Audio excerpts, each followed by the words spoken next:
The fact about Candida is it's a part of gut microbiome. Also lives on your skin, mouth, throat, and genitals. Candida, also known as yeast, is categorized as opportunistic microbiome, which means that whenever your body creates an opportunistic atmosphere inside the body, they overgrow and infect. This infection is called as candidiasis, which can happen anywhere in your body, be it in the skin, mouth, throat, and genitals. The normal concentration of Candida yeast promote gut health and the nutrient absorption and also aids in digestion.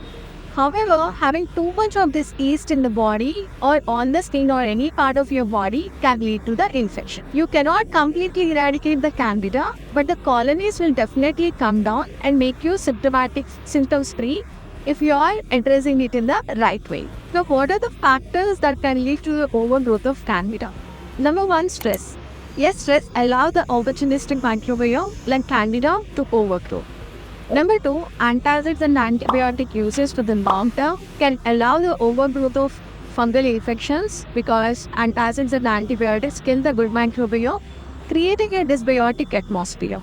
When you don't have enough good microbiome, it will create an opportunistic atmosphere for the fungi to overgrow and you will end up with secondary infections called as candidiasis.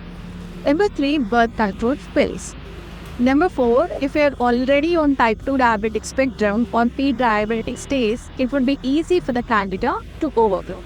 A minor increase in the intestinal yeast is not usually a problem. Say like you have oral thrush or occasionally you have this vasinitis, your immune system can fight it off.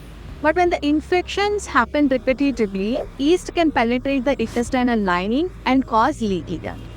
This overgrowth leaks toxins into the bloodstream, allowing the antigens to live in various tissues, which can trigger the allergic reaction. This is why individuals with chronic yeast overgrowth develop food and environmental allergies. Allergic reaction can manifest in variety of symptoms like fatigue, brain fog, depression, joint and muscular pains, digestive disorders, headache, rash, breathing problems. Inflammation of the nose, throat, ear, bladder, and intestinal tract is commonly seen when you have an yeast overgrowth because these are the places where yeast generally present. This can also lead to the infection of sinuses, respiratory system, ear, bladder, and intestinal membrane. Collectively, all these symptoms are called as leaky gut. It can invade the intestinal lining, creating a permeability called as leaky gut. Once leaky gut has developed, it becomes easy for the toxins or the microorganisms and the protein molecules from your food to enter into the bloodstream and create an immune reaction which shows up like eczema and joint pains. This is the reason why people with fungal overgrowth can have fibromyalgia, eczema, psoriasis, and you suffer with unexplained symptoms when you have fungal overgrowth.